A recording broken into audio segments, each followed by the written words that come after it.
हैं, हमें उनसे मदद मांगनी चाहिए। मैंने सुना है वो बड़े बड़े भूतों और चुड़ैलों को अपने वश में कर लेते हैं। मुखिया जी सभी गांव वालों को लेकर उस तांत्रिक के पास पहुंच जाते हैं। ओम फट स्वाहा, ओम फट स्वाहा। तभी तांत्रिक अपनी बंद आंखों को खोलकर कहता है, क्या बात है, तुम सब लोग यहाँ क्यों आए हो?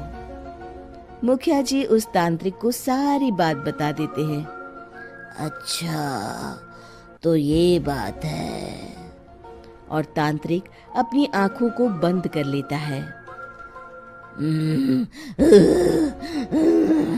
मैं देख रहा हूँ तुम्हारे पूर्वजों ने बहुत पाप किए थे, जिससे ये गांव अब श्रापित हो चुका है। उसी के फल स्वरूप तुम्हारे गांव में चुड़ैल आई है। ये चुड़ैल बहुत खतरनाक है, ये किसी को नहीं छोड़ेगी। हे भगवान, मर गए रे, अब क्या होगा? तभी गांव के मुखिया जी कहते हैं, बाबा इस चुड़ैल से हम सबको बचा लीजिए, कोई तो उपाय होगा।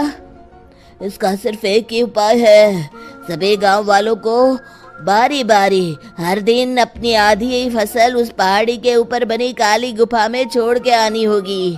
तभी उस चुड़ैल की भूख मिटेगी और श्राप का प्रभाव खत्म हो जाएगा और तुम सब जिंदा बच जाओगे।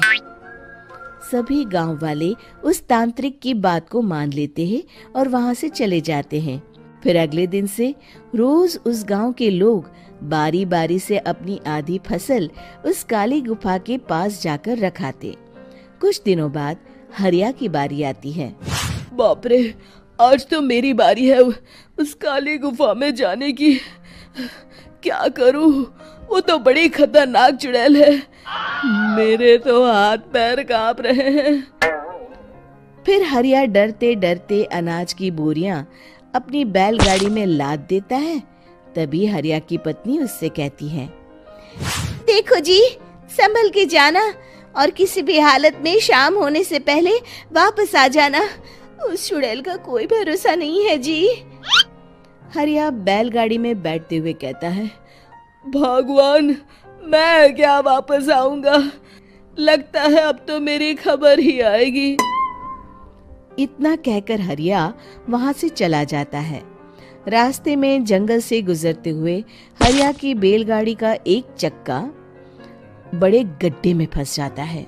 हे भगवान, अब ये क्या मुसीबत है। हरिया नीचे उतर के पूरी ताकत से अपनी बैलगाड़ी को गड्ढे से निकालने की कोशिश करता है। बहुत देर मेहनत करने के बाद हरिया की बैलगाड़ी उस गड्ढे से बाहर निकल जाती है। हे भगवान, अब तो शाम होने वाली है, आज तो मैं गया काम से। जैसे तैसे हरिया काली गुफा में पहुंच जाता है। अरे मर गया रे, यहाँ तो चारों तरफ डरावना माहौल है।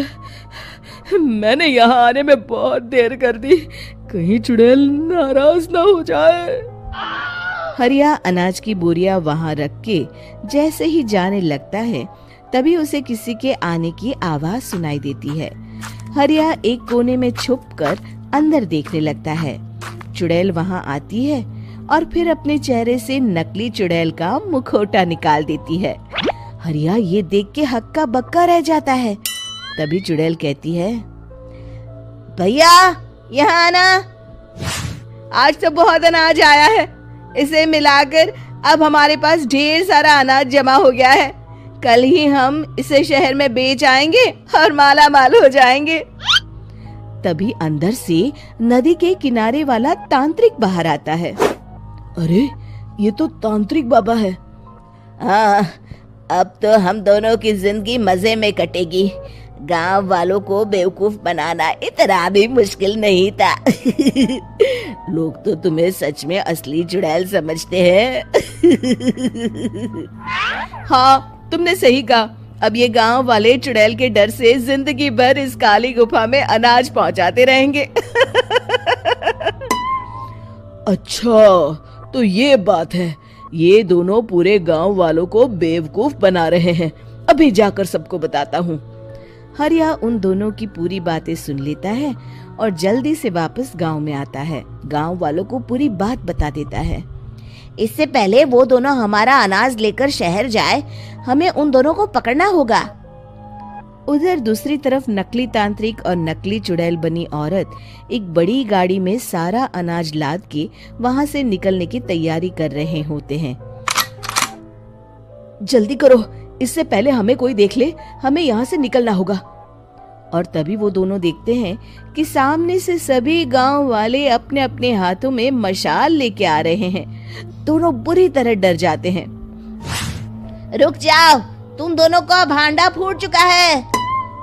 अरे मर गए रे, ये गांव वाले कहाँ से आ गए? तुमने क्या सोचा इतनी आसानी से यहाँ से निकल जाओगे? ये अनाज हमने अपने खून पसीने से दिन रात खेतों में मेहनत करके उगाया है। दोनों मुखिया जी के पैरों में गिर जाते हैं।